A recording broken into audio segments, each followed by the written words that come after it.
Suzuki ഇന്ത്യയിൽ വന്ന് India റോഡുകൾ കണ്ട സമയത്ത് അവരുടെ വാഹനങ്ങൾ മാരുതിക്ക് കൊടുക്കണ്ട എന്ന് വരെ തീരുമാനിച്ചിരുന്നു.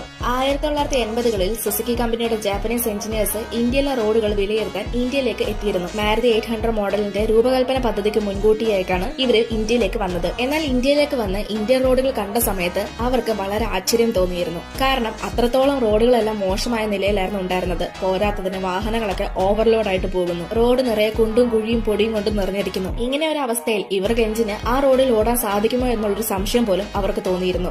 ജാപ്പനീസ് എഞ്ചിനീയേഴ്സ് റോഡുകളുടെ കഠിനത, വാഹനങ്ങളുടെ അധിക ഭാരം, റൂറൽ ഏരിയസിൽ മെയിൻറ്റെയിൻ ചെയ്യാത്ത വഴികൾ എന്നിവ കണ്ട് വളരെ ആശ്ചര്യപ്പെട്ടു. ഇത് കണ്ട് അവർ തീരുമാനിച്ചത് നമ്മുടെ യന്ത്രങ്ങൾക്ക് വേണ്ടി അനുയോജ്യമായ സ്ഥലമല്ല ഇന്ത്യ എന്നതായിരുന്നു. ഇതറിഞ്ഞ മാരുതി എഞ്ചിനീയേഴ്സ് ഈ അവസ്ഥ വിശദമായി വിശദീകരിച്ചു. അവർ ജാപ്പനീസ് എഞ്ചിനീയേഴ്സിനെ വിശ്വസിപ്പിച്ചു. ഇന്ത്യയിൽ ഒരു കാർ രൂപകൽപ്പന ചെയ്യുമ്പോൾ സ്മൂത്ത് ഡ്രൈവ് മാത്രമല്ല, കഠിനമായ റോഡുകളിലും ഓവർലോഡിംഗ് എന്നിവ നേരിടാനും കഴിയണം. എന്നുവെച്ചാൽ ഇന്ത്യയിൽ ഓടുന്ന കാറുകൾക്ക് എക്സ്ട്രാ പവർ വേണമെന്നാണ് മാരുതി അവിടെ സുസുക്കിയെ ധരിപ്പിച്ചത്. പക്ഷേ സുസുക്കി അത് അംഗീകരിക്കുകയും ചെയ്തു. ഇതിന്റെ ഫലമായിട്ടാണ് പിന്നീട് മാരുതി 800 സെന്നെ ജിപ്സി മോഡലുകൾ കൊണ്ടുവന്നത്. ഈ മോഡലുകളൊക്കെ ഓവർ എഞ്ചിനീയർഡായി രൂപകൽപ്പന ചെയ്തിരുന്നതാണ്. അതായത് ഇന്ത്യയിലെ കഠിനമായ റോഡുകൾക്കും കണ്ടീഷനുകൾക്കും അനുയോജ്യമായ വാഹനങ്ങൾ. നിങ്ങൾക്ക് മാരുതിയിൽ ഏറ്റവും കൂടുതൽ ഇഷ്ടമുള്ള വാഹനം ഏതാണെന്ന് കമന്റ് ചെയ്യൂ. ഇതുപോലെയുള്ള കൂടുതൽ വീഡിയോസ് കാണാനായി ചാനൽ സബ്സ്ക്രൈബ് ചെയ്യാനും